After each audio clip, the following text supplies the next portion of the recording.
Demsala zivistanê li Herêma Serhedê pir dijwar derbas dibe. Tevî hatina zivistanê sewalên li kolana dijîn ji ber birçîbûnê û hewayê sar dimirin.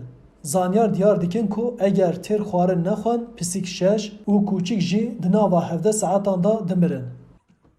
Li bajarê Wanê jî hejmarek zêde heywanên wekî pisîk û kûçik li kolanan dijîn û di van rojên cemîdî da dibin xetereyê de ne. Sewalhez Doktor Robîn Ezîzan balkişan ser rewşa sewalên û got ku xwedîderketina jîngeh û ajalan ji bo pêşveçûna civakan nîşaneyeke berbiçav e. معاملة ما البيجبر حيوانا ونباتا أو نيشانا قليتا جواتا ما يشوا جبر في كوان بزانن أف لاوازن لكولانا أف حيوان ونبات أم بزانن كو أف جي لبارچك اكوسيستما مايا ومواك خوا بارچك خوازاي سروشت ببينن في جالك برسلكا چاره سرجي بكي أف نه مثلا تاني خودي دركتنا حيوانا يا ev piçekî jî problemeke ku gerek bê çareserkirin e.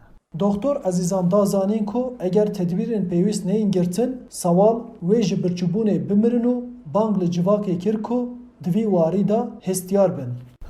Sermayê de û hekî birçî jî bin mîsalen sa û pişîk bi emrê we rojekî kêmtir dibe. Hin 6 saeta de hûn pişîk 17 saeta de برچی بن و شلو پسر و بی و شل ببن امره و گلی کیما جبر وی هک حوجه بی کتک بن پشیک بن صابن و حیوان اجدر ببن گلکه مو ببن جهکو و برینه و بی درمان کرن Şaradariya bajarê mezina Wanê ji bo ajalan noxteyên xwarinê ava kirine û her roj bermahiyên ji xwaringehan têne berhevkirin li van cihan têne danîn. Ew xwarinê zêden em berêhev dikin, em dînin didine heywana bo heywanê nexweş, bo heywanê birsî, bo heywanê jiyanê xwe dest nede em zikê wan têr dikin. Em wan xwedî derdikevin. Em wan radikin nexweşxana em dibin nexweşxanê bîrînê wan derman dikin.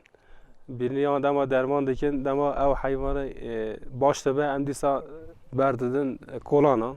Rûnişvanê bi navê Mîrozîlan bi taybetî di mehên zivistanê da ji bo ajalan banga alîkariyê ji rûnişvanan kir. Gelem çi bikin, gelem bixne dewsa heywana.